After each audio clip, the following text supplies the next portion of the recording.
Hello students, আরেকটি নতুন ভিডিওতে তোমাদের সবাইকে আরেকবার স্বাগত। তো আজকের যে বিষয়টা নিয়ে আমরা আলোচনা করব সেটা হচ্ছে পিয়ার রিভিউ। এই শব্দটি নিশ্চয়ই তোমরা সবাই শুনেছো এবং পরীক্ষাতে দেখেছো।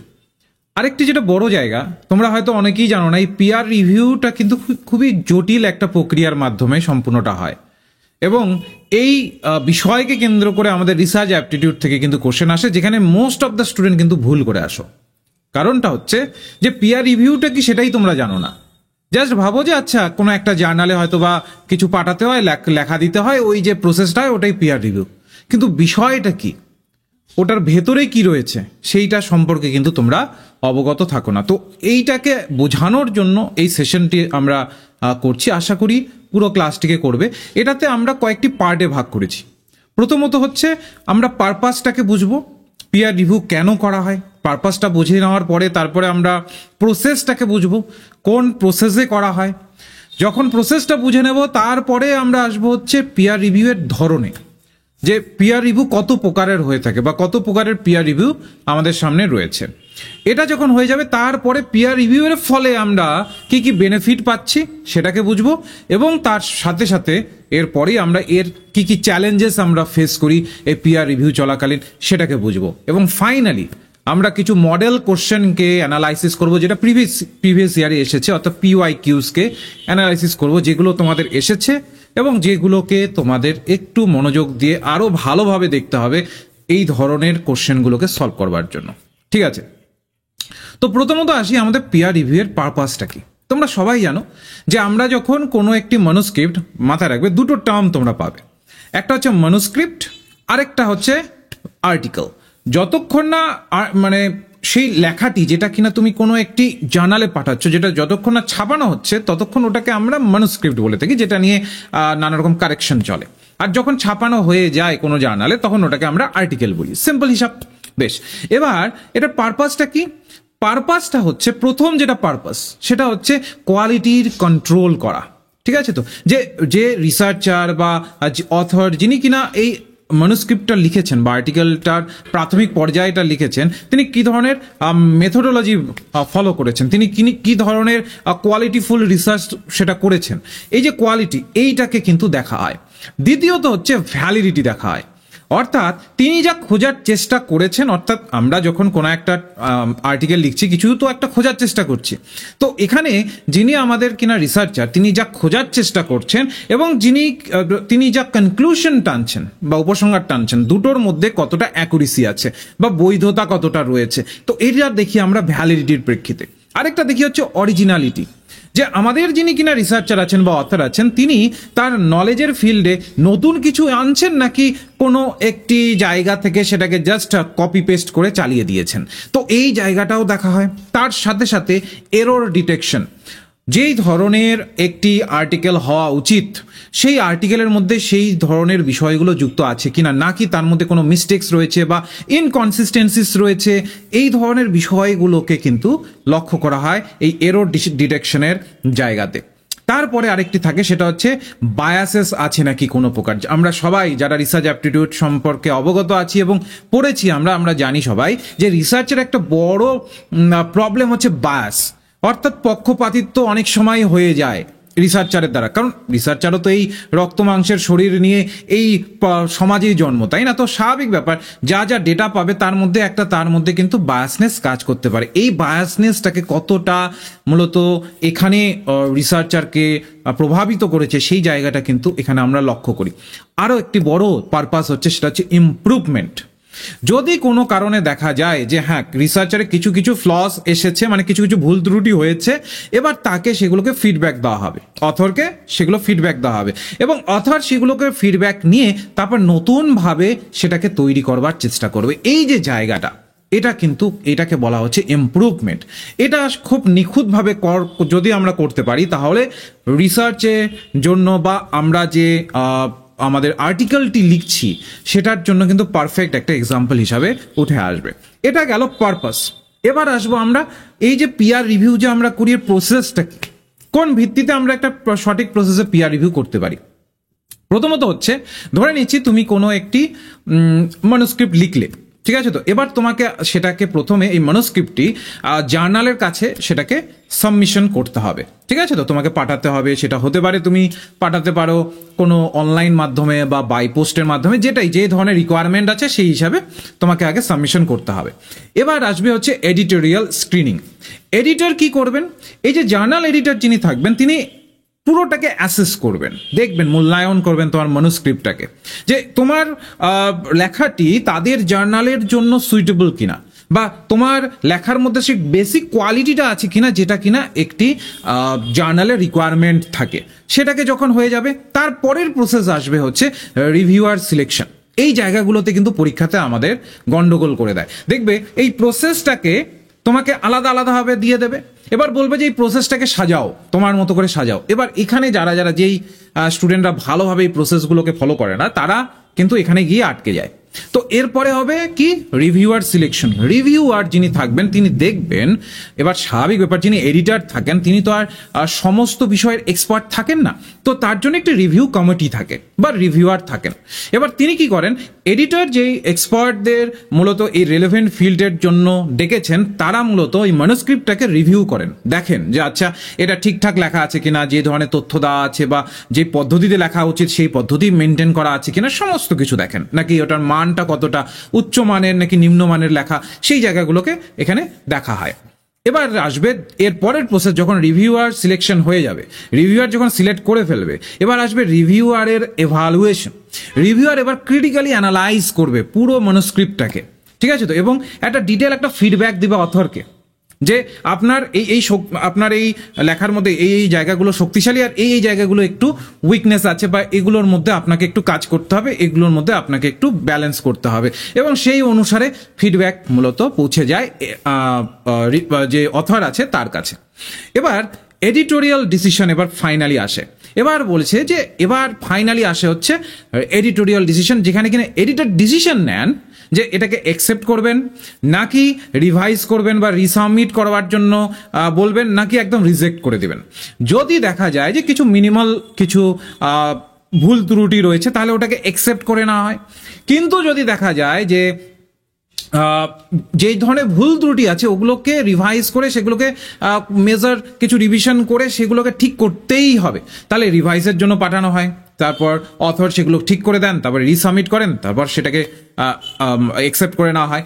নতুবা যদি দেখা যায় যে কোনোভাবেই সেই লেখাটিকে আর পাবলিশ করাই যাচ্ছে না, তো ওটাকে রিজেক্ট করে দেন। এটা হচ্ছে এডিটোরিয়াল ডিসিশন। এটা কিন্তু আমাদের 5th নম্বর প্রসেসে এসে কিন্তু এটা হয়, এখানেই শেষ নয়। তারপরে আবার রিভিশন হয়। বলছে if revision are required the author modify their manuscript and resubmit it. বলছে আবার রিভিশন হবে, আবার যদি দেখা যাচ্ছে যে অথরের কিছু মডিফাই করা দরকার সেটা মডিফাই করে দেবে, এবং তারপরে আসবে ফাইনাল ডিসিশন। ফাইনাল ডিসিশনে এসে মূলত নির্ধারণ হবে যে এই ম্যানুস্ক্রিপ্টটি এই পাবলিকেশনের জন্য থাকবে কিনা বা এই পাবলিকেশনের মধ্যে ছাপানো হবে কিনা। এই হচ্ছে টোটাল প্রসেস, এবং এই টোটাল 7টা স্টেপ একদম মুখস্থ করে নেবে, কারণ পরীক্ষাতে কিন্তু স্টেপ ওয়াইজ কিন্তু তোমাদের জিজ্ঞেস করে। আমি তোমাদের প্রত্যেকটা পয়েন্ট ধরিয়ে দিচ্ছি কোন কোন জায়গা থেকে প্রশ্ন আসতে পারে। ঠিক আছে? এই হলো 7টা স্টেপ। ওকে, এরপরে আসবে হচ্ছে আমরা পিয়ার রিভিউ এর কতগুলো ধরন দেখতে পারি, টাইপস অফ পিয়ার রিভিউ। কতগুলো পিয়ার রিভিউ রয়েছে বা কি কি ধরনের পিয়ার রিভিউ রয়েছে সেগুলোকে একটু বোঝার চেষ্টা করব। এই জায়গা থেকে কিন্তু খুবই গুরুত্বপূর্ণ পার্ট এই জায়গাটা, কারণ এই যে ধরনগুলো এটার উপরেই নির্ভর করবে যে তোমার পিয়ার রিভিউটা কতটা স্ট্রং হচ্ছে। এই জায়গাতেই আমরা ফেসে যাই। তো এটা শুরু করবার আগে তোমাদের কাছে আমার রিকোয়েস্ট থাকবে, ক্লাসটি তোমরা মানে ভালোভাবে করছো তো? ক্লাসটি ভালো লাগছে তো? যদি ভালো লাগছে, কারণ জানো এই ধরনের ক্লাসেসই আমি কিন্তু প্রতিনিয়ত আনি, যদি ভালো লাগছে অবশ্যই লাইক করে দেবে, যেন এই ধরনের ক্লাসেসগুলোকে রেগুলারিটির মাধ্যমে এখন থেকে আমি ভিডিওস আপলোড করতে পারি। অবশ্যই, কারণ তোমরা যখন লাইক করো আমরা একটু হলো মোটিভেশন পাই যে না, স্টুডেন্টের প্রয়োজনে লাগছে, তো আমরা সেই ভিত্তিতে তারপর আরো নতুন নতুন ক্লাসেস কিন্তু নিয়ে আসার চেষ্টা করি। তো অবশ্যই অবশ্যই লাইক করে দেবে। আরেকটা বিষয় সেটা হচ্ছে অনেকেই তোমরা কিন্তু ফ্রি মক টেস্ট দিতে চাও, আর আমাদের যে রেগুলার লাইভ ক্লাসগুলো হয় সেই লাইভ ক্লাসগুলোর আপডেট পেতে চাও, তাহলে অবশ্যই কিন্তু চেষ্টা করবে আমাদের এই যে দেখো আমি একটা কিউআর কোড দিয়ে দিচ্ছি, এই কিউআর কোডটা হচ্ছে বেসিক্যালি আমাদের গ্রুপের লিঙ্ক। ঠিক আছে? তো এনটিএ নেটের আমাদের পেপার ওয়ানের বা ডাব্লিউবি সেটের পেপার ওয়ানের জন্য এই গ্রুপটি বানানো। এখানে যে ফ্রি ক্লাসেসগুলো আসে আমাদের ইউটিউবে হোক, আমাদের অ্যাপে হোক, সমস্ত নোটিফিকেশন কিন্তু এই গ্রুপেই দেওয়া হয়। তো এটাকে সিম্পলি এই যে কিউআর কোড আছে এটাকে স্ক্যান করে তোমরা কিন্তু গ্রুপে যুক্ত হয়ে থাকতে পারো। তারপরে রেগুলারিটির মাধ্যমে যে ফ্রি ক্লাসেসগুলোকে সেগুলোকে তোমরা অ্যাক্সেস করতে পারো, আর পিডিএফগুলোকেও অ্যাক্সেস করতে পারবে, কারণ এই গ্রুপেই প্রসেস বলে দেওয়া হয় যে কোন কিভাবে তোমরা পিডিএফটি পাবে। ঠিক আছে। আর যারা কিউআর কোড স্ক্যান করতে পারছো না তাদের জন্য ডেসক্রিপশন বক্সে কিন্তু গ্রুপের লিঙ্ক দিয়ে দেওয়া হবে। তো অবশ্যই ডেসক্রিপশন বক্সটাকে চেক করে নাও। প্রথম যেটা লিঙ্ক থাকবে ডেসক্রিপশন বক্সের একদম প্রথম যেটা লিঙ্ক থাকবে হোয়াটসঅ্যাপ গ্রুপের, তো সেটাতে জয়েন হয়ে যাবে। আর আবার একটা কথা বলি, টোটাল হোয়াটসঅ্যাপ গ্রুপটা কিন্তু প্রোটেক্টেড, কারণ অনেকেরই তোমাদের ধারণা থাকে যে গ্রুপে জয়েন হয়ে থাকবো, ওখানে অনেক লোকেদের ভরমার থাকে, নম্বর যদি নিয়ে নেয় তারপর যদি স্প্যাম মেসেজ পাঠানো শুরু করে, তো মাথায় রাখবে একদম সিকিওর, কেউ কারোর নম্বর দেখতে পারে না, যেটাকে আমরা কমিউনিটি গ্রুপ বলি, সেটা কিন্তু এটা রয়েছে। তো অবশ্যই সেখানে জয়েন থাকবে। ঠিক আছে, বেশ, এবার মেইন টপিকে চলে আসি আমরা। এবার খুবই ভাইটাল জায়গা, সেটা হচ্ছে types of peer review. Peer রিভিউয়ের কি কি ধরন আছে? তো যেটা আমরা প্রথমত পাই সেটা হচ্ছে সিঙ্গল ব্লাইন্ড রিভিউ। মাথায় রাখবে এই পিয়ার রিভিউয়ের নাম কি? Single blind review. এখানে কি হয়, the reviewer know the authors identities. যিনি রিভিউয়ার, যিনি কিনা দেখছেন, অথর যা লিখে পাঠিয়েছেন তিনি ওটাকে পড়ে দিচ্ছেন, এবং রিভিউয়ার মূলত জানবেন অথরের আইডেন্টিটিটা, তার পরিচয় কি সেটা রিভিউয়ার জানবেন। But the author do not know who the reviewer are. কিন্তু অথর জানবেন না যে কে রিভিউয়ার, কে রিভিউ করছেন এই টোটাল তার যে ম্যানুস্ক্রিপ্টটি আছে তাকে। এইটাকে বলা হয় সিঙ্গল ব্লাইন্ড রিভিউ, যেখানে রিভিউয়ার জানেন অথরের আইডেন্টিটি, কিন্তু অথর জানেন না রিভিউয়ার আইডেন্টিটিটাকে। ঠিক আছে। এরপরে আরেক প্রকার মূলত রিভিউ থাকে, যেটাকে বলা হয় ডাবল ব্লাইন্ড রিভিউ। এখানে কি হয়, বোথ অথর অ্যান্ড রিভিউয়ার এনারা কেউ কোনো রকম নাম জানেন না। ঠিক আছে, তো অথরও জানে না রিভিউয়ারের নাম এবং রিভিউয়ারও জানে না অথরের পরিচয়। এতে কি হয়, এটাতে পিয়ার রিভিউ বলতে যেটা আমরা বুঝি, এটা একদম পারফেক্টলি হওয়ার সম্ভাবনা থাকে। কারণটা হচ্ছে অনেক সময় আমরা দেখতে পারি যদি অথরের নাম রিভিউয়ার জেনে ফেলেন, তো সেই ক্ষেত্রে যদি লেখাটা একটু নিম্নমানেরও হয়, রিভিউয়ার ওটাকে চালিয়ে দেওয়ার চেষ্টা করেন। ঠিক আছে, তো ফলে কি হয়, বায়াসনেস ঢুকে যাওয়ার সম্ভাবনা থাকে। বা ধরে নাও যে এই যে বায়াসনেস যখন ঢুকে যাবে তখন কিন্তু ওই জার্নালের কোয়ালিটিটা ধীরে ধীরে ডিক্রিজ হওয়া শুরু হয়। ঠিক আছে, তো তেমনি যদি আমরা ডাবল ব্লাইন্ড রিভিউ করি তাহলে সেই ক্ষেত্রে কিন্তু এই প্রবলেমটা হয় না। কেউ কারোর নাম জানেন না, কেউ কারোর পরিচয় জানেন না, ফলে যেটা হবে সেটা একদম অথেন্টিক হবে। এই জায়গাটাই হচ্ছে পিয়ার রিভিউয়ের মূল বৈশিষ্ট্য। যখন আমরা পিয়ার টু পিয়ার রিভিউ বলি তখন কিন্তু মাথায় রাখবো এই ডাবল ব্লাইন্ড রিভিউটাকেই বেশিরভাগ ক্ষেত্রে ধরা হয়। ঠিক, বেশ, আরেক প্রকার ভাগ আছে পিয়ার রিভিউয়ের, যেটাকে বলা হয় ওপেন পিয়ার রিভিউ। এই ওপেন পিয়ার রিভিউটা কি বলছে, the identities of both author and the reviewer are known to each other. যেখানে কিনা সবাই সবার পরিচয় জানে, and review process made public. একদম টোটাল রিভিউ প্রসেসটা সম্পূর্ণটা পাবলিকলি থাকে, সবাই সবার পরিচয় জানে। এখানে একটু বায়াসনেস বেশি পরিমাণে ঢুকে যাওয়ার সম্ভাবনা থাকে। ঠিক আছে, তো এরপরে এই হলো প্রসেস বা এই হলো টাইপস। এই টাইপসটা কিন্তু খুব ভালোভাবে মাথায় রাখবে, দরকার বলে খাতায় লিখে রাখো। এবার আসবে আমাদের বেনিফিট। এই পিয়ার রিভিউয়ের বেনিফিটটা কি, এর সুবিধাটা কি? এটা কি করে, আমাদের যে জার্নাল আছে জার্নালের কোয়ালিটিটাকে এনহ্যান্স করে, বিশ্বাসযোগ্যতাটাকে বাড়ায়, যে মানুষ বিশ্বাস করতে পারবে যে না এখানে ভালো লেখার কদর আছে। ঠিক, তারপর ইনক্রিজ করে ক্রেডিবিলিটিটাকে একাডেমিক জার্নাল বা পাবলিকেশন হিসাবে। এই যে একটা ক্রেডিবিলিটি বাড়ে, বা এই একই কথাই আমি বলতে পারবো যে মানুষের বিশ্বাসের জায়গাটা বাড়ে, সেই জায়গাটা কিন্তু এখানে তৈরি হয়। Help to prevent the flawed and fraud এসপেক্টকে আমরা এখানে কিন্তু প্রিভেন্ট করতে পারি। পিয়ার রিভিউ করলে কোনো কারণে যে ফ্রড হয়, মানে হচ্ছে কেউ হয়তো বা চেষ্টা করছে কোনো এক জায়গা থেকে এনে মূলত সেটাকে এখানে ধরিয়ে দিতে, যার ফলে তার নামে ছাপানো হচ্ছে কিন্তু ওটা অরিজিনাল অথর হয়তো অন্য, এই ধরনের জায়গাগুলো কিন্তু এখানে সহজে ধরা পড়ে যায়। কারণ এখনকার দিনে বেশিরভাগ জার্নাল কি করে, বিভিন্ন ধরনের সফটওয়্যারকে ব্যবহার করে, যার ভিত্তিতে এটা সহজেই ধরা যায়। Promote rigorous scientific inquiry and scholarly discourse. তো এখানে আমরা কিন্তু একদম কঠোরভাবে সায়েন্টিফিক ইনকোয়ারিটাকে প্রমোট করি, এবং স্কলার অর্থাৎ পড়াশোনাটাকেই বেশি প্রায়োরিটি এখানে দেওয়া হয় পরিচয়ের থেকে। এবার হচ্ছে প্রোভাইড ভ্যালুয়েবল ফিডব্যাক, আরেকটা হচ্ছে এখানে ফিডব্যাক প্রদান করা হয় অথরদের। এবং স্বাভাবিক ব্যাপার, অথররা কিন্তু তাদের যে নিজস্ব যে রিসার্চের কোয়ালিটিটা আছে সেটাকে কিন্তু এনহ্যান্স করতে পারে, যে না, আমার এই জায়গায় ছাপা থেকে এই প্রবলেমগুলো হয়েছিল, তাহলে নেক্সট সময় আমি এই প্রবলেমগুলোকে খেয়াল রাখবো। তাহলে দেখি আমরা যে রিসার্চার একটু হলেও সেই জায়গাতে কিন্তু সচেতন থাকেন বা সচেতনতা তার মধ্যে আসে। এই হচ্ছে মূলত বেনিফিটগুলো। আমি তোমাদের বলছি এই কটা বেনিফিটের বাইরে কোনো পরীক্ষায় প্রশ্ন আসবে না। যে কটা দিচ্ছি একদম টু দ্য কনটেক্সটে দিচ্ছি, কোনোভাবে কিন্তু এক্সট্রা কথা এখানে ইনক্লুড করিনি। তো অবশ্যই তোমরা এটাকে কিন্তু খাতায় নোট ডাউন করে নেবে। এরপরে কি কি চ্যালেঞ্জেস ফেস করা হয়, যেটা আমি তোমাদের প্রথমেই বললাম। প্রথম চ্যালেঞ্জেস হচ্ছে বায়াসেস। অনেক ধরনের বায়াসনেস চলে আসে, যেটা হচ্ছে রিভিউয়ার এবং যিনি কিনা আমাদের অথর আছেন, এই দুজনের মধ্যে যদি পরিচয় থাকে তাহলে বায়াসনেস আসার প্রচুর সম্ভাবনা থাকে। যদি ভালো পরিচয় থাকে তাহলে নিম্নমানের লেখাটাকেও চালিয়ে দেওয়ার একটা প্রবণতা থাকে। যদি মানে পরিচয়টা যদি খারাপ অর্থে থাকে তাহলে ভালো লেখা হলেও ওটাকে রিজেক্ট করার একটা প্রবণতা দেখা যায়। তো এই ধরনের বায়াসেস এখানে ঢুকে পড়ার সম্ভাবনা থাকে। তো এই দিকে সচেতন থাকতে হবে।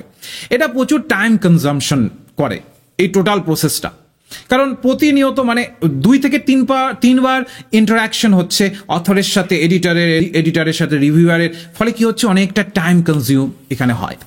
Difficulty in finding reviewers, proper রিভিউয়ারদের খোঁজা যারা কিনা একদম স্বইচ্ছাবশত ভালোভাবে রিভিউ করবেন, টাইম দেবে রিভিউয়ের জন্য, সেই জায়গাটা কিন্তু খুবই চ্যালেঞ্জিং ব্যাপার। তারপরে হচ্ছে ভেরিয়েবিলিটি অ্যান্ড কোয়ালিটি। তো প্রথম যেটা রয়েছে সেটা হচ্ছে কোয়ালিটিকে একদম কনস্ট্যান্ট রাখা, ঠিক আছে? তো রিভিউয়ারের পয়েন্ট অফ ভিউতে বা অথরের পয়েন্ট অফ ভিউতে এবং জার্নালের পয়েন্ট অফ ভিউতে কোয়ালিটিটাকে একদম সমান রাখা, সেটা কিন্তু অনেকটা চ্যালেঞ্জিং ব্যাপার, কারণ অনেক ক্ষেত্রেই দেখি আমরা কোয়ালিটি কম্প্রোমাইজ হয়ে যায়। তার সাথে সাথে আরেকটা থাকে হচ্ছে কনজারভেটিভ নেচার। বলছে peer review may something favour established ideas making it difficult for novel and ground breaking research to be published.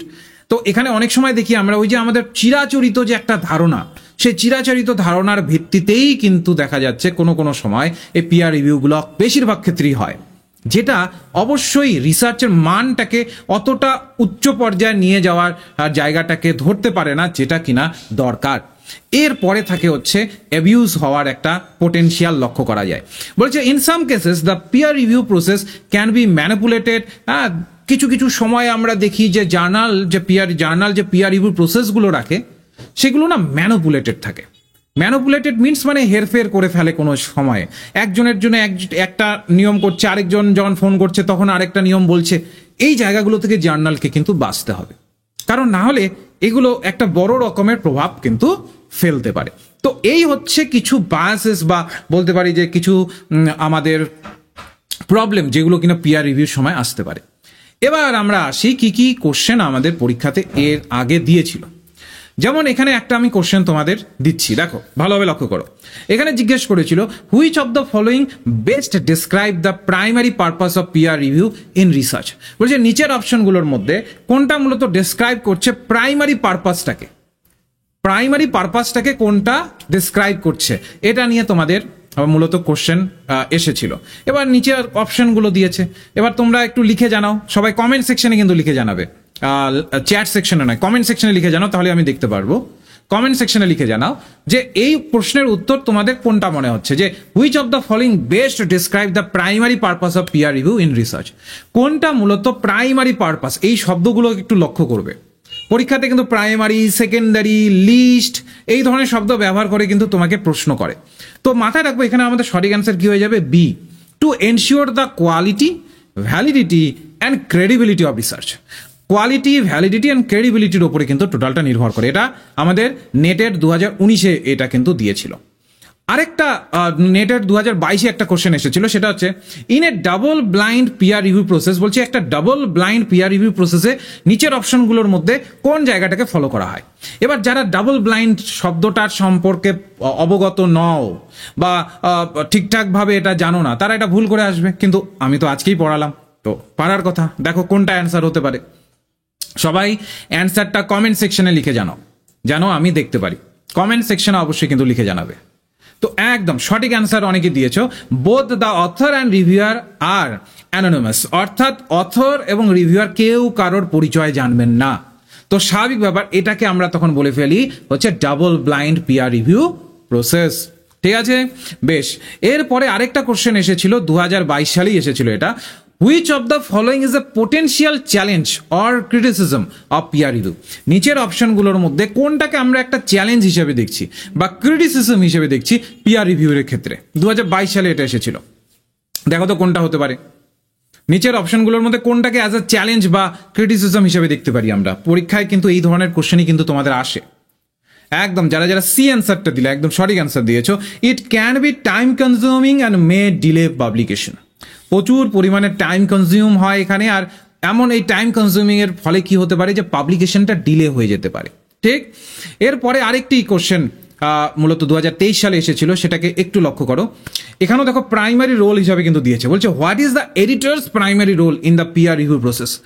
এডিটরের primary role কি এখানে টোটাল পিয়ার রিভিউ প্রসেসে? আমরা তো দেখলাম রিভিউয়ারেরই মানে কথা বারবার উঠে আসলো, তাই না? তাহলে এডিটরের ভূমিকা কি এখানে, সেই জায়গাটাকে একটু ধরার চেষ্টা করো বা বলার চেষ্টা করো কোনটা হতে পারে। এডিটরের ভূমিকা এখানে আমরা কি পাবো? What is the editor's primary role in the peer review process? এই পিয়ার রিভিউ প্রসেসে এডিটরের ভূমিকাটা কোন জায়গায়, কোনটা হবে? একদম বি নম্বর, অর্থাৎ to select reviewer, manage the review process and make final submission বা পাবলিকেশন ডিসিশন। একদম এটাকে রিভিউ করা, রিভিউ প্রসেসটাকে খেয়াল করা এবং ফাইনাল পাবলিকেশন ডিসিশনটাকে নির্ধারণ করা, এটা কিন্তু প্রাইমারি রোল মূলত আমরা যখন একটা পিয়ার রিভিউ প্রসেস করতে চাই। আরেকটা কোশ্চেন মূলত আমি রেখেছি, যেটা কিনা 2024-এই দিয়েছি, যে লাস্ট যে পরীক্ষাটা হলো সেটার ভিত্তিতে। Which of the following is a কি বেনিফিট অফ পিয়ার রিভিউ? কোনটা মূলত কি বেনিফিট রয়েছে, মূল বেনিফিট কোনটা রয়েছে পিয়ার রিভিউয়ের? আমরা পিয়ার রিভিউয়ের ভিত্তিতে কি ধরনের বেনিফিট পাই, কোনটা হতে পারে? নিচের অপশনগুলোর মধ্যে দেখো তো কোনটা এখানে তোমার মনে হচ্ছে যে হ্যাঁ এটা সঠিক অ্যান্সার, কোনটা হতে পারে? Which of the following is a কি বেনিফিট? মূল বেনিফিট কি পিয়ার রিভিউ যখন আমরা করি, এটার মূল বেনিফিটটা কি? দেখো তো কোনটা হতে পারে, সবাই কমেন্ট সেকশনে জানাবে কি হতে পারে। একদম যারা যারা এ অ্যান্সারটা দিলে, অর্থাৎ it helps to prevent the dissemination of flawed and fraudulent research. তো এই ধরনের ধরে নাও কোনো রিসার্চে ফ্রড হচ্ছে বা কোনো কিছুতে ভুল হচ্ছে, ত্রুটি থাকছে, এগুলোকে প্রিভেন্ট করা কিন্তু পিয়ার রিভিউয়ের মূল উদ্দেশ্য, এবং সেটা যেন সচেতনভাবে হয়, কোনোভাবেই যেন এটার মধ্যে কোনো কম্প্রোমাইজ না হয়, সেই জায়গাটার উপরে কিন্তু ফোকাস করা হয়। ঠিক আছে, তো এই হচ্ছে আমাদের পিয়ার রিভিউ। এই 5টা কোশ্চেনের মধ্যে তোমাদের কার কটা ঠিক হলো একটু আমাকে কমেন্ট সেকশনে একটু লিখে জানাও, 5টার মধ্যে কটা ঠিক করলে। কারণ পরীক্ষাতে প্রিভিয়াস ইয়ারে এই 5টা কোশ্চেন যেগুলো মনে হয়েছে আমার খুবই ইম্পর্টেন্ট, সেই জায়গাগুলোকে নিয়ে এসেছি। আরও কিছু কোশ্চেন এসেছে যেগুলো আমি এর পরে যখন লাইভ ক্লাস নিয়ে আসবো তখন সেগুলোকে তোমাদের করাবো। এই 5টার মধ্যে কটা ঠিক হলো একটু তোমরা লিখে জানাও, সেই ভিত্তিতে একটু হলেও আমি বুঝতে পারবো যে কারা ক্লাসটিকে করলে এবং কতটুকু তোমরা মন দিয়ে করলে, যে ঠিক হলো কটা। ঠিক আছে, বেশ বেশ। এবার এই রিসার্চের এই যে পার্টটা, যেটা এথিক্সের পার্ট থেকে তো পিয়ার রিভিউটা আনলাম। এবার এথিক্সকে নিয়ে একটা আমি ক্লাস করিয়েছিলাম, দেখবে এই যে তার ছবিটা, এটার লিঙ্কটাও ডিসক্রিপশন বক্সে পেয়ে যাবে এথিক্সের ক্লাসের, সেটাও একবার কিন্তু দেখে নিও। কারণ এখানে আমি জানিয়েছিলাম কিভাবে এথিক্যাল পয়েন্ট অফ ভিউগুলো সেট হয় এবং তার কোশ্চেনও সলভ করিয়েছিলাম প্রিভিয়াস ইয়ারের। এবং এথিকের কটা মানে কিছু কিছু অ্যাপ্রোচেস আছে, মানে পদ্ধতি আছে এথিক্সের। একটা এথিক্স তো আর এমনি এমনি হয় না, তার কিছু পদ্ধতি আছে। পদ্ধতিগুলো কি কি সেগুলোও কিন্তু এখানে আমি এক্সপ্লেইন করেছিলাম। তো এই ভিডিওটা অবশ্যই যারা যারা এথিক্সের সম্পর্কে জানতে চাইছো এই ভিডিওটাকে দেখে নেবে। আর শেষে আরেকবার বলবো, যারা যারা পেপার 1টাকে ডিপলি পড়ছো তারা আমাদের এই গ্রুপটাতে, এই যে দেখো কিউআর কোড দিয়ে দিলাম গ্রুপটার, এই কিউআর কোডটাকে স্ক্যান করে গ্রুপে যুক্ত হয়ে যেতে পারো, নয়তোবা আমি ডেসক্রিপশন বক্সেই দেখবে লিঙ্ক দিয়ে দেবো পেপার 1-এর গ্রুপের, সেখানে যুক্ত থাকবে। একদমই টোটালটাই হচ্ছে কিন্তু প্রোটেক্টেড গ্রুপ, কেউ কারো নম্বর দেখতে পারবে না, তো চিন্তার কোনো কারণ নেই। এবং তার সাথে সাথে এখানে সমস্ত আপডেট তোমরা পেয়ে যাবে, যা যা ক্লাসেস আসবে, যা যা আমরা পিডিএফ নোট প্রোভাইড করবো, যে যে নতুন নতুন ক্লাসেস আসবে, সমস্ত আপডেট ডিরেক্টলি পেয়ে যাবে। কারণ তোমরা জানো পেপার 1 কিন্তু খুবই ইম্পর্টেন্ট নেট কোয়ালিফাই করতে হলে, এবং আমাদের এই যে ইউটিউব চ্যানেলটি এটা কিন্তু পেপার 1-এর জন্যই সমস্তটা ডেডিকেটেড করা। তো অবশ্যই অবশ্যই চেষ্টা করো এই ক্লাসের সাথে যুক্ত থাকার। ঠিক আছে, তাহলে আজকে এ পর্যন্তই রাখছি। নমস্কার।